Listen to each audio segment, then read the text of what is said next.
Don't wake up with a regret of what you couldn't accomplish yesterday.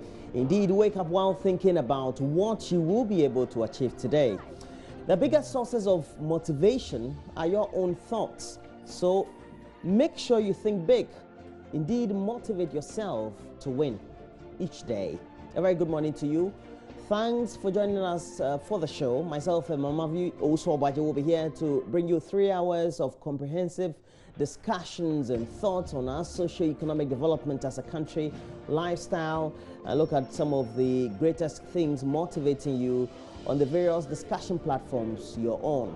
And we know that invariably we have the various social media platforms by which you can reach us. Join us on TV is our page, on Facebook where we're streaming live, and then our Join Us on TV is our Twitter handle. 056800,000 is our WhatsApp number, and we have various handles and pages of our own. Please make sure that you give us a lot more of your thoughts throughout the rest of the morning.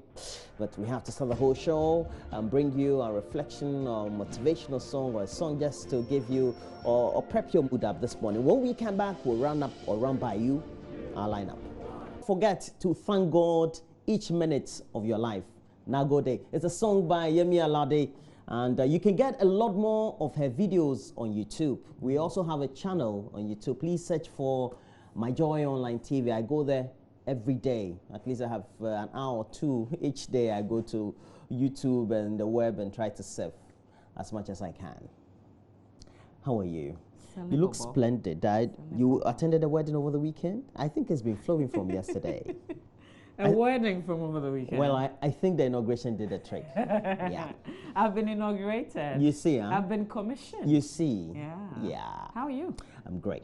Cool. And as always, we have our little money moment, and our box is right here. This is what we always say is just a means of motivating you, because many of us don't tend to make up our mind what sort of investment we want to make, or even how we tend to save.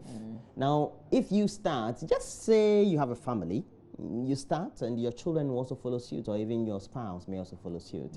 It's not the ultimate investment you have to make, or the little savings. It's just to serve as a motivation for you to step forward or step higher. Yeah, it looks like we'll have one big debate on the show today, because I'm thinking we should count the money at the end of January and invest it. You think otherwise? So I think we should count. We will settle that at the end of the third month. We'll settle that in every the show quarter. today. Yeah.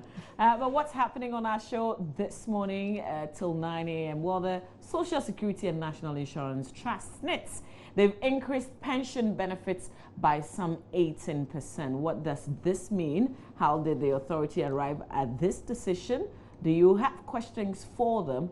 You can join us as we host the Corporate Affairs Manager of SSNIT, Eva Amegashi. And you know there are different tiers. So for instance, the 18%, where does it fall? Lots of questions. And please, be jotting down your questions. Jot them down, and I'm sure within that period we'll open the phone lines, and you can also contribute, because we're all main contributors of SSNIT, because we even have the informal sector now contributing. If you can. A director, producer asked a question yesterday.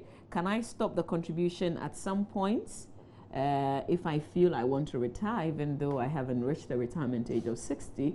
Can I claim my make claims to what I have contributed? I think that the age is 55 or so. I don't know. Yes. Okay, so I'm not even sure. But I think she's in a better position to answer that.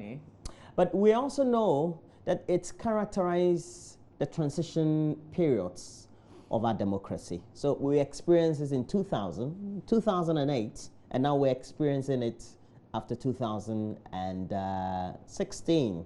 What does it mean? Acts of violence will be reported by or being perpetrated by NPP supporters. And is the party really concerned? For example, just on Monday, there were reports that men, actually well-built men, not like me though, who were wearing inscripted T-shirts, Invisible Forces of the New Patriotic Party. They besieged the passport office here in Accra, demanding answers on how the office was run. And the men who drove into the passport office in MPP-branded vehicles were also offered to provide security at the office. And it's a request the Director of Passports, who has been here, good thing he was, Alexander Grant, seem to have denied the request. But we want to talk a little deep into these subjects. We want to know what motivates party and grassroots people to do the things that they do. It's just a discipline. When we know that the top hierarchy or top elite of the party don't tend to do what they tend to do. What motivates them at all? So we're going to have a member of the MPP's communication team. He also contested as first vice chair of the MPP in the last local primary, or the primaries of the party. And Fred Amankwasafo will be in the studio to give us a lot more answers on many of those questions. And speak to his people, really, because we need somebody at the top, and somebody at really top to speak to them. You've won elections, so what? Run the country. That's what's most important.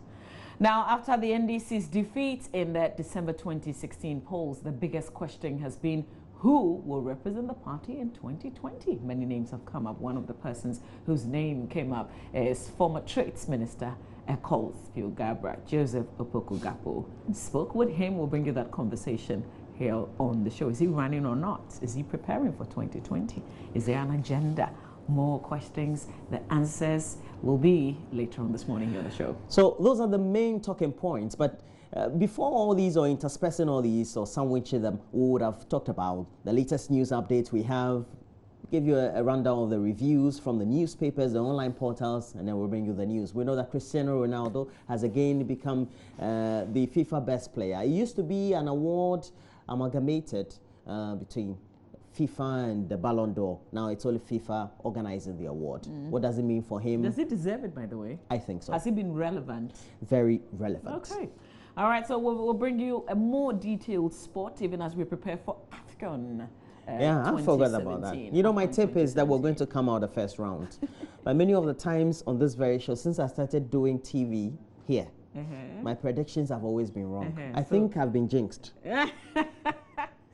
All right, but Benedict will be here, of course, to give us a lot more details. We've got the newspapers. We'll do a few of the online reviews as well. This is the AM show. You're on. You're definitely chosen the right channel to be on. Get interactive with us. Hit us on Facebook. Joy News on TV. Stay with us. We've got the news coming up next.